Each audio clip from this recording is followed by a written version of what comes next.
Mamadou is a Senegalese writer and director who completed his MFA in filmmaking at Tisch School of the Arts at NYU. Shaped by his training and his experience working as a video journalist across the African continent, his stories explore the fine balance between fiction and fact, narrative and documentary. Welcome, Mamadou. Thank you, Dr. Fofana, for having me. Thank you for a thought-provoking film. I enjoyed watching it. In fact, I found one moment particularly funny in this otherwise unsettling movie, and it is when Chernow's definition of what hypocrisy found resonance among the prayer attendees in the mosque. So before we get to that, we will not get right into the film, but I would like you to tell us more about yourself, right? I understand that you were trained at the NYU, you could have gone to France or even Senegal. So what was it like for you being at NYU as a student, as a Francophone student? I think it was a great experience, actually. And I was born and raised in Senegal. So I have my native languages, which is Pulaar, and I learned Wolof and I went to University of Dakar, University of Cheikh Anta Diop. And French is still the official language of Senegal. So I had to learn English, like starting by 1, 2, 3, A, B, C in high school. So I took classes because for a Senegalese person to be able to go to the US to study, I had to do the TOEFL test. So I was pretty serious about it because I wanted to go to a film school where classes are practical. I didn't want to learn only about theory of films. I surely wanted to know about history of filmmaking and all of that masters in the past, but I really wanted to know hands-on classes because I'm a video journalist. I worked in journalism for almost 10 years. So video was my thing. So I liked sharing stories visually. So I wanted a school that had that. So it was at first a little hard. Then when I came to my class, it was, I think, almost 20 different nationalities in one class. So I didn't feel that bad because many of us had English for third, fourth, or fifth language. So it was interesting to know that. So it was a great training, 3 years in New York, learning through students and teachers that were very committed. I really liked the experience. Awesome. Just to follow up, are there film schools in Senegal right now? So there are film schools. There are mostly also, let's say, collectives. There is this collective in here now called the Cine Banlieue. There is another one that was also at the University of Cheikh Anta Diop called the Cine UCAD. Back in the days, I did what's called the Media Centre de Dakar, Forit Media Centre. That was you would do after university. It's a university degree or certification where you would spend a year. And that is also coming back now. And there are also other schools, other film schools coming now that are doing training in Dakar. Yes. Okay. Yeah. Well, Mamadou, what inspired you to make this film? So this film comes mostly from two reasons. One of the reasons was for me being in New York City as a student, as a grad student. And I remember that every time I had to say, I'm from Senegal, I'm from a very small town called Matam. My father was an Imam. My grandfather was an Imam. My brother today is an Imam in my local city. And then I would always have this kind of curiosity, but I couldn't know how to read it. And then I realized that people don't know much about Islam. The only Islam they see on TV is the Islam that is portrayed as violent. The only Islam they see is terrorism. My business partner and producer of the film, Maba, was actually giving the example of the Capitol rioters. Let's say we take them and we say, this is America, so we get it all wrong. So it could be the same thing, like those people who stormed in the Capitol, killing people. This is not the idea. This is not the people of America that we know as such. So that's what is happening now. So I started always asking myself the question, why do I have to just justify myself? Why do I have to justify and say, no, in West Africa or in Sub-Saharan Africa, the way we live our religions is very different. Here you see families, siblings that are, one is Christian, one is Muslim. It's very common. We even have a common cemetery in Senegal where Muslims and Catholics are buried alongside each other. And the second reason was also the election of Donald Trump. I was still in my master's and I just couldn't understand why and how a country like the US elected this person. How could it happen? Like, what did we miss? So I went back to my past of journalist and started thinking about Timbuktu in Mali. Timbuktu I visited before and after it was taken by jihadists, Timbuktu, the city of Mali. So it's always, there are some signs that are here. We see their change in speech, in discourse, words become different, or some other words that were not used enough are now used too much. So all the signs, we decide to ignore them. So this film is not about what is a city under siege. This film is about how a community gets from being a community to be an extremist community. Because for me here, what we're seeing is religion and politics are very linked together. We generally have a party that is calling for religion and politics. So that's what happens. We see Usman is not only a religious leader, he's also a political leader. So that was the two reasons. Donald Trump in the US having to explain Islam, and also telling people this is not who we are. We are generally people of peace who want just to do our jobs like Dr. Fofana is doing now and many others in the world. So that was the main reason. Okay. Actually, talking about Timbuktu, I found very interesting intersectionality between your film and Merzak Al-Washed Babel Wed City and Usman Semben's Chedo, right? And Timbuktu in particular here is very telling the role of the Imam, right, in Timbuktu and in Babel Wed City. So can you tell us a little more about the reality of Islamism and how real it is today in Senegal and in West Africa in general? Is this really a threat to Senegal? Yeah, and thank you for bringing up those movies because they're very inspirational to me. Abdurrahman Sissako, Usman Semben, Alain Gomis, many other filmmakers are really part of the people that inspire me, the way they make movies, the way they portray the characters. I can only hope to be one day as knowing enough tools to get to do what they do. And you are on the right track. And also, thank you so much. And it's very interesting you also talk about the role of the Imam, because for so many people, when I talk about the film and I use the word Imam, they think the connection is simple. Also, the Imam is the terrorist. So the Imam is the extremist. I'm like, wait, no, that's not what's happening in the movie. In the movie, the Imam is actually the opposite. The Imam is what we call the so moderate, which is the majority of the Imams, not only in Africa, but in the world, which is the majority of priests and reverends in the world, which is the majority of religious people. When those people know enough about religion, they tend to be spiritual in some ways. Could it be in Buddhism? Could it be in Jewish religion? So you see the cultures being different.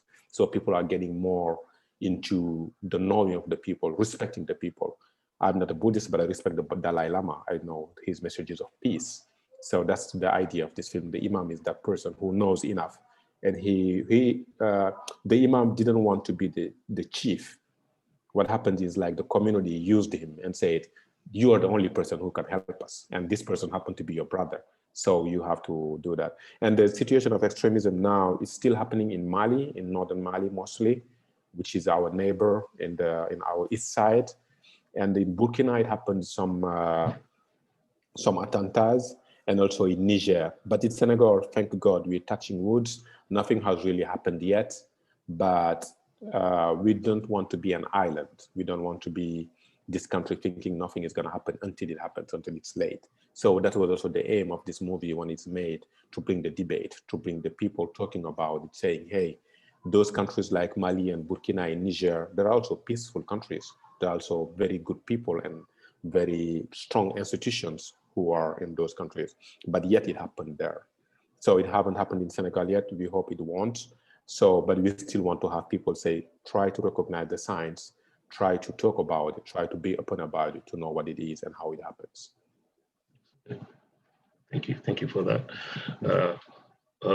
Usman, or Alhaji Usman, as he likes to call himself, mentioned that he wanted to help the people prosper in the village, right? He wanted to help the youth stay in the village. But that seems to be a commentary on a certain reality, right? Can you tell us more about that? What is he suggesting when he said he wants to help the youth stay in the village? So I think the reality is when there's extremist ideas and leaders come, they come generally to fertile grounds. They generally want to get gain to, let's say, I don't know, doctors like you. They probably try to gain or to talk to somebody who they know they can mold in some ways. They're trying to talk to someone who's looking for a job. If somebody gives you a job, he has your ear. It's just the way things are. If someone is coming to replace somewhere, Bassa, for instance, the Bassa who's like the strong guy, always violent, Alhaji Usman is the father figure for him. We don't see Bassa's parents, never in the movie. They don't exist. Bassa has just been this guy who nobody gave any attention to. And now Alhaji Usman is coming, giving him this power, telling him, you exist. Now you're no longer Bassa, you are Abdallah. You are my Abdallah. I'm taking you under my wings. And you have Alhaji Usman telling all the kids like Bassa, you don't have jobs, I'm gonna give you jobs. Somewhere where the state or the government doesn't have the power to give everybody jobs. And the reality is we are in a continent where I think the official numbers are more than 60% are under 25. It's a very young continent. And all those people are going to the job market. What do we do for them? So if there is nothing and somebody comes and say, I'm going to give you the job, I'm going to give you that and give you that, probably they're going to listen to this person. So Alhaji Usman is saying, I want power, I'm using religion to get to my power. And I'm using religion and using the money that I'm getting from other people. Alhaji Usman is not really a bad person. He's getting tricked in some ways, thinking that it would be easier than the way he's seeing it now. When he realized it is too late, but he was thinking, I'm going to get the money and get it easy and then do that and do that. Sometimes we do those mistakes saying, okay, I'm going to go there, get the money and forget about whatever they want. And he realized it's very intricately impossible to get hold of it. What is, you said a lot here, and let's try to unpack a few things. One element that struck me also in that moment in the suggestion that he was going to help the youth stay is migration, international migration. In Yonti, and I know you're from Matam. Yes. Matam is right across the Senegal River from Mauritania, right? Mm-hmm. Mm-hmm. And that seems to be a route that people take in order to go abroad. And also the desert route too, right, has been used over time for people to migrate. Well, what can you tell us about migration and the impact of migration in Matam in general? So now what's happening is called the illegal migration, which is people trying to migrate into Europe mostly. So you have Senegal, Matam, which is the fictional, the real city where I was born and raised, is called Matam. It's where the movie was shot. That's right. And it's called the Yonti in the movie. It's next to the Senegal River, the river that gave its name to the country. And the river is the border with Mauritania. You have Mauritania, and right after you have Morocco or Libya or whichever country you want to go, and then you have Spain. So people use that route to go. So Alhaji Usman knows how deep the sorrow is of seeing thousands and thousands of young people dying trying to cross either the desert or the ocean. So he knows that's the way he can also get the parents. So the migration is a real issue now. And it's an issue that is so big and so complicated. I was talking to friends last time who, one of them was actually, and I think it's a good idea, if there was no visas, because for me, I have a Senegalese passport. I cannot travel outside of the West African countries without having a visa. And when I say a visa, it's not the way, I'm sorry to generalize, it's not the way that Western or Americans would think about it. I'm not just putting something online and getting a paper. I have to actually go to the embassy, have an interview. And the interview is basically the people at the embassy, let's say the US embassy in Senegal, asking me, if you go to the US, will you come back? That's the core of the question they're asking, right? Do you have enough money in your bank account? Do you have a good job here? Do you have family here? Do you have something that's going to make you come back in our country? And you have to do that every time you want to travel in every country. The Senegalese people, I have 3 or 4 passports full of stamps and visas because every time I have to show them. So that's the hard part. And this friend was saying, maybe if there was no visas, many of them would go see and come back. Because when I go to Europe, I see also Senegalese people who are there who regret just leaving and leaving everything behind. So there was a moment where there was this drought, where there was hard times, where families were putting the money together and going abroad to try to make it happen. And the reality is history has always been that way. I've heard about this documentary in Italy where the person did the comparison between Italians in the 20s and 30s, mostly the 30s, going to New York, and the Africans now coming to Italy. Americans at that time, actually the one who were living there, were using the same words to describe Italians coming to the US. The same was that Italians and Spanish people are using today against Africans coming into Europe. They're dirty, they're full of diseases, they're stealing our jobs and all of that. It's just humanity.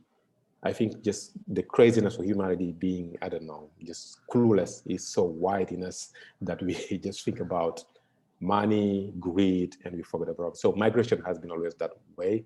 And migration in West Africa or Sub-Saharan Africa is very problematic now. States or population are trying, but it's still hard. And there are communities trying to bring people back, but it's not that easy. And I think it's a very complicated problem. And hopefully good solutions are going to be found. Let's hope so. Yeah, let's hope so. Another element here that struck me is the role of money, as you said, suggested in your earlier intervention.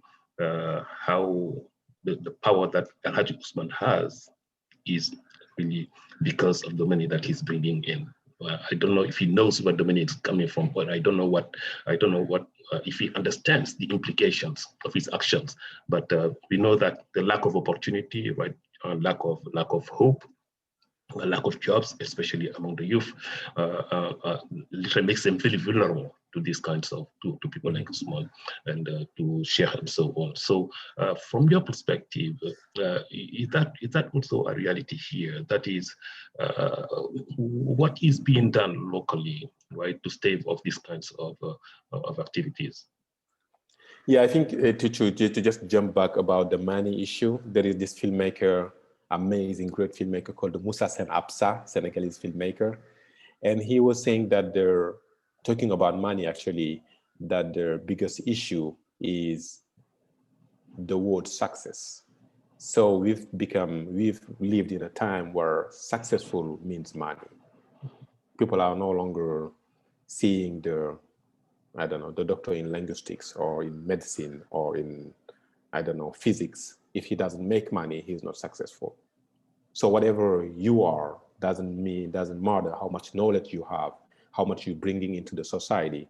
When they say Mr. Fofana is successful, we generally think money. And he said that's the core issue that the world is facing now. So coming back to that problem that what is being done now, I think to that question about the terrorism, I think the Sahel region, which is the countries around Senegal, Mali, Niger, are trying to be together and trying to find long-term solutions. Because also these extremism situations also are linked not only to religion, but also to economy. I was reading a politologist was saying that Mali's issue started after Gaddafi. So when Gaddafi was killed, all those weapons from Libya started crossing the borders because all those countries communicate, and our borders are so wide and not protected in some ways. So that's the big issue. But I think the solutions are being politics and diplomacy probably might be one of them. And I think the other one is education.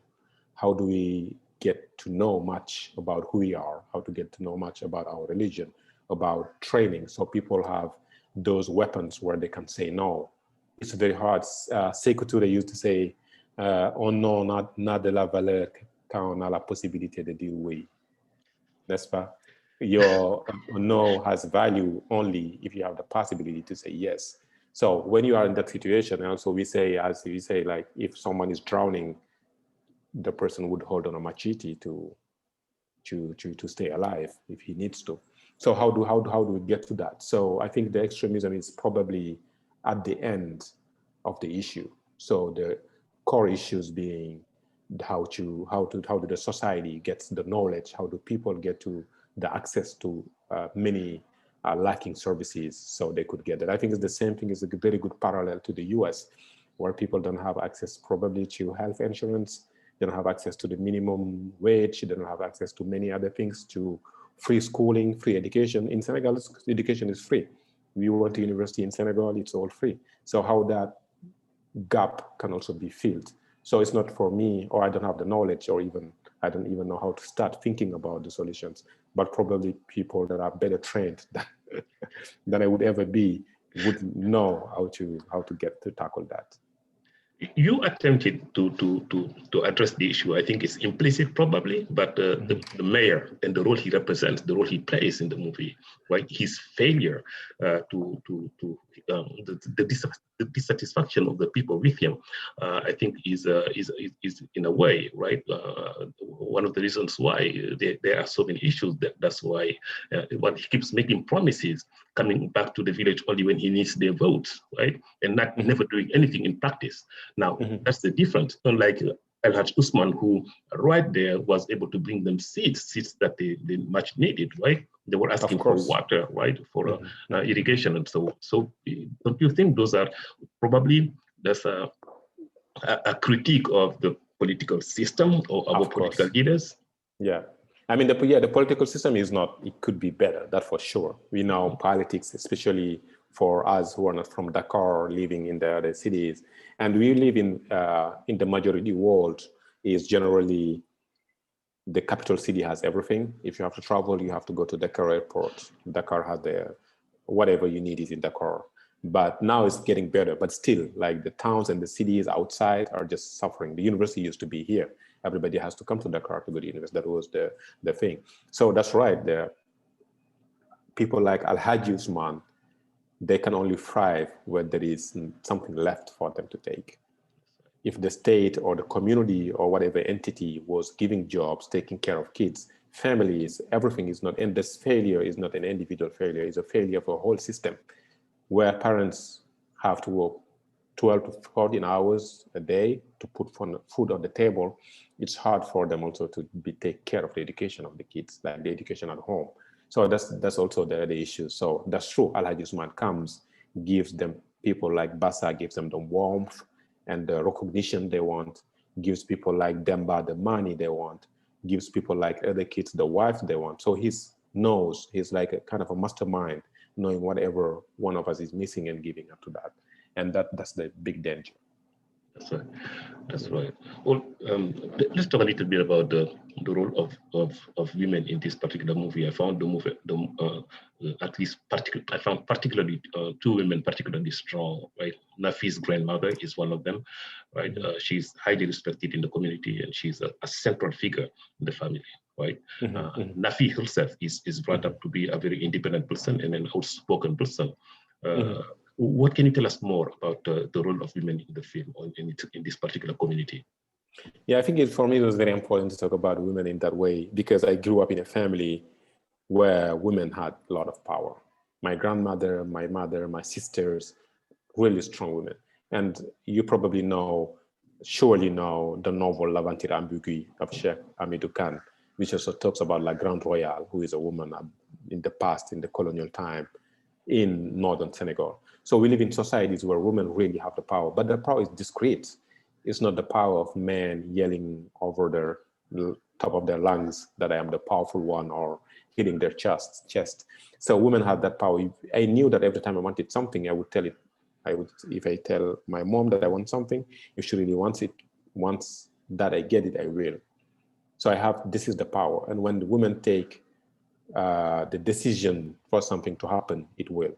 Actually, Rakia, Cherno's wife, is the one who pushes him to make the choice. Nafi is strong, and Nafi's strength is not in fight. Nafi really rarely or almost never fights her father. But we can see in her look, her determination. We can see the way she is in her determination. And Nafi, who was played by Aisha Talla, never played in a movie. But she had that power because I knew her. I knew her family. I knew the people in the movies. So I think the role of women has been sometimes stereotyped as women being just in the back or not knowing what to say or not having nothing to say, which is not true. In Senegal, we had, even politically, we had prime ministers, female prime ministers. We have ministers of so many big institutions in that case. And so I wanted to show that. I wanted to bring that women are not the way we want to think about it. They're really present and they really have the power because that's the family and the community in which I lived. For me, it was just natural to represent them that way, the way they are. Yeah. Okay, but isn't Al-Hajj Usman trying to subvert that though by him handing over veil after veil? Any woman he comes across, he hands you a veil. Is the veil a sign of submission here from his perspective? and have that, It that is. contrast with what traditionally women have been in that in Yonti. It is. It is. It is in a way that he's imposing. I know women, many women, well educated, who chose to veil themselves out of belief that I respect. But Alajuman is doing the opposite. He's just taking the text and making it literally wrong. In a way, you have to submit to me. You have to be just whatever I want you to be. That women don't exist. So that's the way he's ruining that society in which every power he wants to uphold it. So he's saying women don't have power, they don't exist. These days have to be veiled and married in that way. So that reminds us also, because this is also the reason I bring back our girls in Nigeria, where marriage, because marriage, as we all know, is the coming together of two families, especially in our societies. It's always a communal decision. It's rarely Mr. X want Miss Y and they're gonna decide and marry together. It's generally the parents and the families, they all know about it. And everybody is asked, do you want to do it? Are you interested in it? So it's the two families getting together and becoming another community. So that's also what they wanted to show here. So Alajusman, by imposing that, is also breaking the community without knowing it. Because the idea is here, when these things hit, they hit us as families, and families are the biggest and the strongest link we have in our lives, actually, in our societies, where every time in many, almost in every society, it's your family that really holds your back. So when the family is broken, the whole society suffers. That's right. That's right. And in fact, that's what we see too, because by him trying to disempower women in this case, he's moving the society away from a matriarchal society to a patriarchal one, and that speaks that echoes Semben's film Chedo, right? Yeah, yeah. When the change who can inherit what in the community. Mm-hmm. So that's really changing the society from its very very foundations. That's true. I think because I think what's happening is, as Semben used to call himself a Chedo, meaning he doesn't believe in the monotheistic religions. Because the reality is, especially in Africa, we've been living thousands and thousands of years of traditional beliefs, and the monotheist religions have come to us very recently. So we haven't left them all going, so things are staying. And during those traditional beliefs also, the matriarchal was always here. People would be mothers and sisters were the one in charge. You only inherited things from your matrilineal, your mother's side. So when those monotheistic religion came, they brought a lot of things, a lot of good things, but they shifted this belief, they shifted this way of doing things. So women became on another side of the society, where now the father is probably the most important. You ask, who is your father, instead of who is your mother? So Semben talks a lot about that. So that's also in the movie. So to see the place of women in the society is always shifting, and it's shifting everywhere. Women are treated like a minority when they're really not. So we always talk about it as, I don't know, we don't know much, and it's impossible for a man to be in a woman's shoes. So what I could only do is taking actresses that I knew were powerful enough, and getting inspiration from the people I know that those characters would play. That's right. Talking about characters, right? Let's talk a little bit about the actors. I had the impression that you have a lot of non-professional actors here. How did you go about choosing your actors, and who were they? So the two brothers are what is called professionals. So Alassane Sy has, actually it was in a movie shot in New York by Andrew de Sumnu. It's called Restless City. And he was in another movie, for instance, Mediterranea was shot in Spain, in Italy. Yeah, he was What was the his best role friend. there? He was the best friend. He was the best friend. Oh, really? Yeah, it was Alassane. Abbas. Yeah, Abbas. Yeah, crossing the country. That's Alassane right. is also a director. Yeah. So Alassane I met in New York actually during a film festival, because he had also his short film there. That's how I wanted him to be Cherno, because Cherno was always an older person in my head until I met Alassane. I'm like, right, that will also make even more sense, because the idea that he stepped in very quickly after his father's death, he had to marry his cousin and had a kid right away. So when first we see Cherno and Nafi together, we are like, wait, are they lovers? Are they siblings? And then we realize actually father and son. So that's a very dear thing to me, that confusion, but not very long, that understood. So we know how close they could be because they are the same generation. So Alassane and Alhaji Usman, Saikulo is also a professional actor. He's actually a full-time actor in National Daniel Sorano. He's also from Matam, from the city. Then everyone else is just people I know from my own city, people I knew could play their roles. For instance, the mayor is a guy who worked in the city hall for 25 years. So directions were easy. He never been in a movie before, like a camera crew of 25, 30 people around him. I would just come and say, hey, Abla, you know what I want you to do now? Just play the cockiest mayor you've worked ever with. That's your scene now. And he would just remember, oh, that's my guy, and he would do it. So that's how I went. So I went to Matam and I did a workshop for weeks, so where I could meet people. And then the script was always very kind of flexible because I knew there are first timers in film industry. So I would play scenes that are similar to the script, but never the real script actually, to get the relationship right, to get the people right. And sometimes I would just switch them or switch a scene to see who is best at that, and then slowly bring in the camera. And the director of photography, Sheldon Chow, very smart, chose a small camera, not very small, but a tiny one that's called Black Magic. So he could get close to the actors without being invasive, not picking like huge gear. So that was also very helpful. So that was how we did it, like do rehearsals and make it very light. And for first timers, it's very hard to make them play something they're very far from their personality. So I would just cast a person who I know this is the way they look like. Tokara is kind of very low key, but not shy, you know. Aisha, who played Nafi, is this strong woman, but doesn't shout it out loud, you know. So all those characters, Rakia is a strength. Rakia has, you know that she lived things. She has lived things that are hard, that she has it on her face, and she's older than Cherno. So all those things helped for the casting. That's how they were found. Great. Well, there is one particular character that's fascinating. That can perhaps pass unnoticed, but he's very important. I think it's Abda, who came to be known as Bilal, right? He got shaved, he got rebaptized and renamed, right? So which is very, very, very suggestive, right?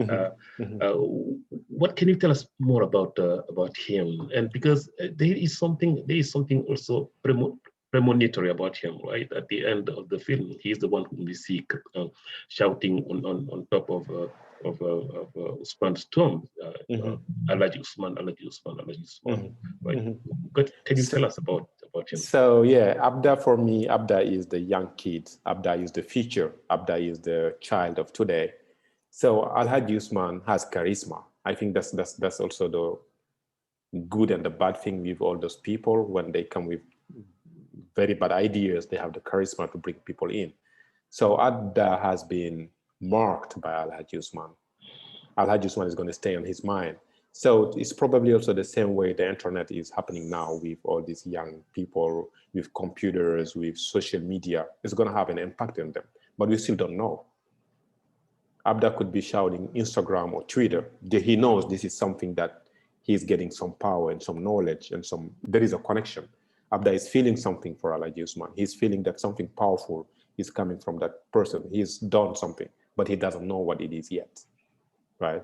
He's shouting, is it out of love, is it out of despair, or is it out of regret? But Alhaji Usman is going to stay his man. Abda is going to grow up because he's no longer the child he used to be. Abda has lost this innocence by seeing a hand being chopped, by witnessing people be killed, because he was actually there at that night when Alhaji Usman is killed and Tokara is killed. Abda is within the group. So we assume that he's seen all of that. So his childhood was stolen from him, and Alhaji Usman is part of it. That's right, and that is, I think, in my view, the danger here, right? Because a child as small as Abda has been exposed to that. Abda's brother is one of the main disciples of Alhaji Usman, right? Who is also under the umbrella of Alhaji Usman, right? So Abdullah's behavior is very disturbing, right? The way he handles the child, the way he's trying to cut him away from the rest of the community, right? So basically, he's been indoctrinated very early on.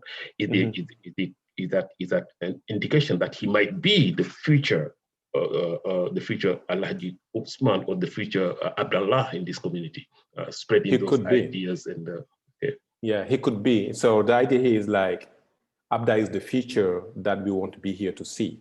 So we don't know what the trajectory is going to be. Abda is going to be when we are not. So this is going to stay with him, what he's going to do with it. And Abda and Abdallah, Abda or Bilal, Abdallah or Basa, for me, they are partly victims. Basa has been a victim of a society that hasn't given him any basis, any concrete thing to do. Basa has just been around there. He was just this guy that no one looked at to. And we have many of those now today. You go to work, you go to sleep, your life is just like, you're just waiting to go to the probably nursing house. It's so sad. It's so hard to see those people. So when you come and give them you're important. You are the person I'm wanting to help. You are the person who's helping me. I count on you. So then you give them this power, these wings. And Abda is also, the kid is also part of this brainwashing now. Kids cannot, escape it now because it's everywhere. In the internet, in the news, in social media, so they see it. So could it be political extremists, the right or the left? People are training their kids also to have those ideas because the world is so polarized. So there's polarization, we get our kids involved, but we don't know what they're going to do with it tomorrow. I don't know, but I know Abda has been hit by what Alhaji Usman has done to the city. Is it in a good way or in a bad way? The future will tell us. So you make a very good point. I think you're right, and it's been known in the literature of recent years with the many attacks, right? The many bombings that happened the many murders that happened in France as a result of Islamic forces, that they tend to target essentially the vulnerable people, right? People who are in need, right? And give them hope. And it's that hope that they cling on to, and that's what leads them to do exactly what it is that these fundamentalist people and forces want them to do. Yeah, right? I mean, I see the fundamentalism is the same like the right wing in the US today. When I see those people storming into the Capitol, they have been also brainwashed. And those people are also victim of the society where they don't know what's happening. They carry on people believing every conspiracy theories because they just don't have the society haven't given them the training or the good thing to sit on. So you know how to have a critical mind, how to, I don't want to be too patronizing. Maybe I'm sounding patronizing, but just this idea of like a society hasn't made the best of our people in some ways. And when I say our people, I'm also talking about the American people in ways that when you could believe, a vaccine for this pandemic is not useful, and you're trying to, so that's also a conspiracy theory. That's also extremism in some ways. Yeah. I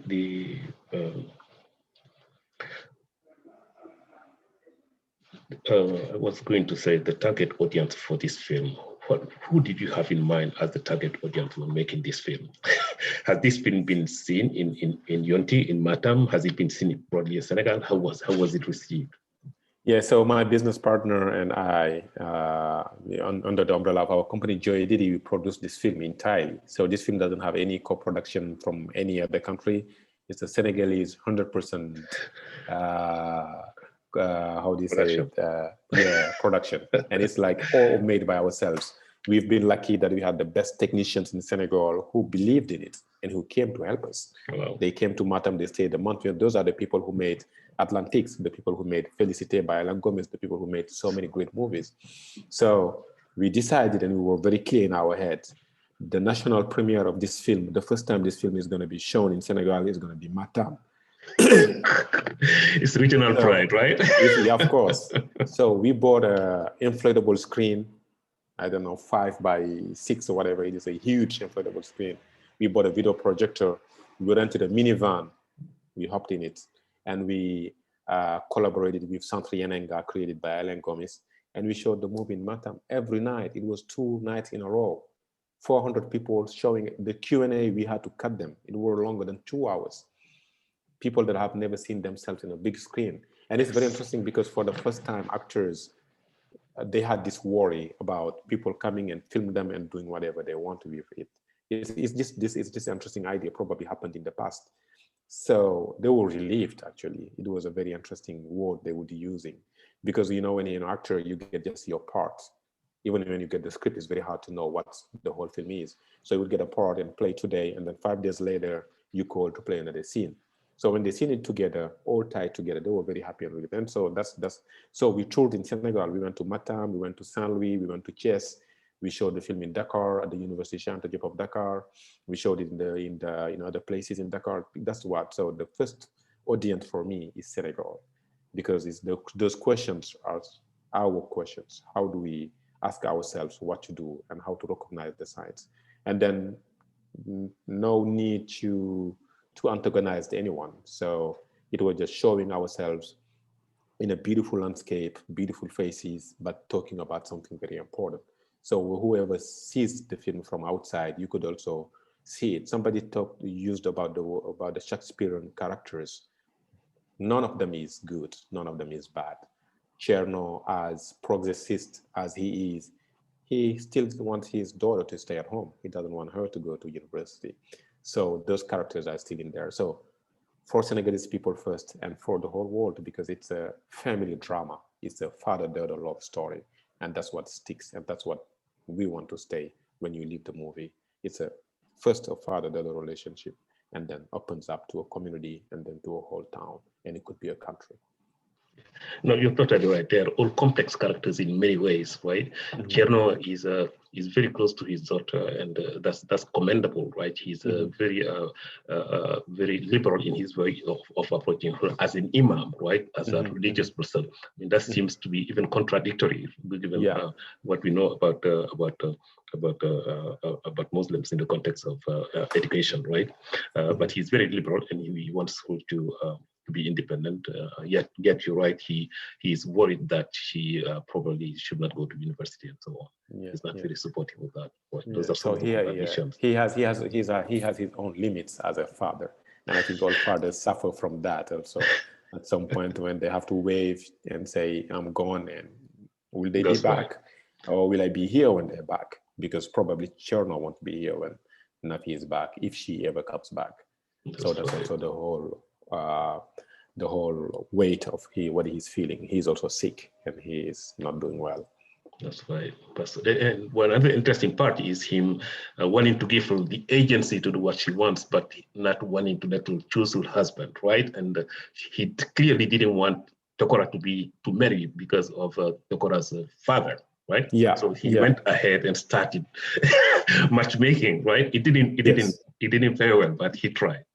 He tried to do the matchmaking, and then to tell Nafi, don't make the mistake I made.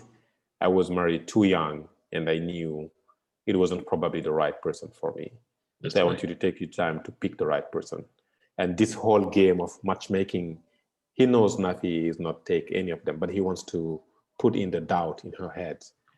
But Nafi is that smart. Nafi knows well what her dad is playing, and she knows her dad. Yeah, that's right. Well, this is a very interesting composition. But before we go, I would like you to tell me a little bit about funding, right? How did you come? I mean, the money, it always takes money to make movies, right? How did you come about? How did you go about raising the funds to make this film? I see that in the credits you credit Fopica and Fopica, right? What can you tell us about funding for this movie? So funding was mostly auto production. So my business partner, Mababa, who is in New York, and I, and our company, the script is ready. We want money. So we went. It's not because we didn't want to get co-productions, but we just couldn't. So for a first-time director, first time meaning the one who's doing a feature film in the first time, people are a little, let's wait and see, right? And then you could be the one having your script under your elbow and waiting for years. Or you could be the one saying, you know what, I'm going to just go and try. So when we went into trying, we had many people, families, our savings, our friends, and also one of Senegalese, also Mohamed Julien Dao, who is based in Switzerland, also a movie lover and nostalgic of what Senegal used to be in filmmaking. We have all those people who said, okay, we're going to help you, we're going to push you make the movie. And the technicians in Senegal are so understanding. You know, these are people I worked with in short films. There are people I assisted to. Let's go and make a movie in Matam. How long? It's going to be a month. That's what we have. That's not enough money to pay you. That's not even enough money to pay you for a week. But would you be willing to make it? Yes, of course. Let's go and do it. So those people are the one who made the movie. And when we are up to Matam were actors. They were, I don't know, everything in the movie. They would just help, like give us the houses for free. All those locations are real locations. Those rooms are lived in. We would shoot in a room. When we wrap, the family would come in and sleep in the room. That's how it was. We would shoot in a living room and the family just eating, just behind the camera, they're having their lunch. When we are done, they could just go move in their living room and watch the TV. So that's how it worked. Then FOPICA, which is the Fond National, is a fund, the National Senegalese government funding.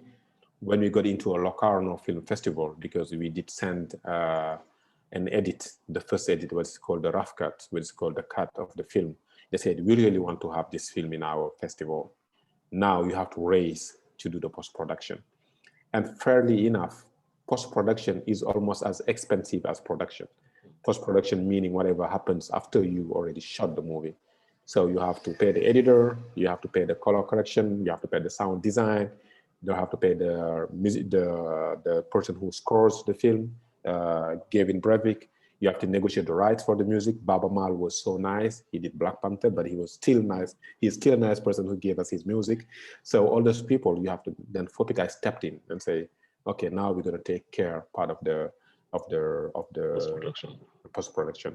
And that's how it went. So we went to Locarno. We were lucky enough. We got 2 prizes and we started paying our debts. We're still indebted, but now we can walk around the city without being cold. So that's fine.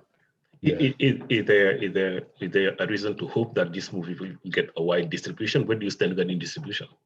So distribution, we did mostly used festivals. So beside the one we did ourselves in Senegal, we mostly used the festival to share. We're still in talk with some platforms. Some platforms are interested, but we're still also trying to understand how it works and how it goes.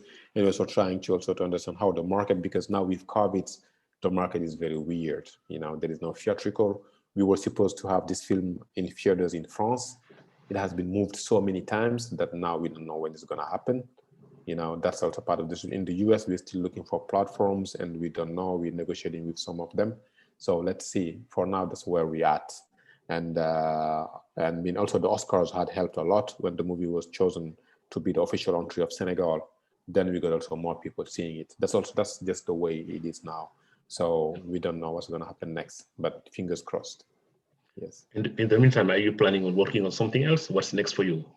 Always. So in the JDD company, we are producing. So we just produced a documentary that is just done about the life of the students in University Cheikh Anta Diop of Dakar. Is one of the oldest, I think, in Francophone Africa. And now it's just getting too packed with students and the life is just terrible. So we have the documentary now we're trying to distribute in festivals. We have also other projects that we're going to write and direct and other, because what we want is just movies from here that could be seen and shared with people around the world.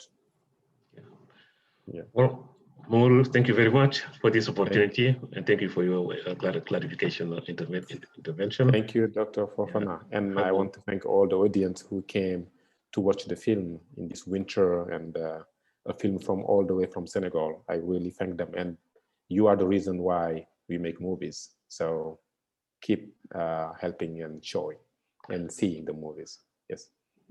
Thank you, Mamadou. Thank you, Doctor. All right. Thank you. Rona, are you there?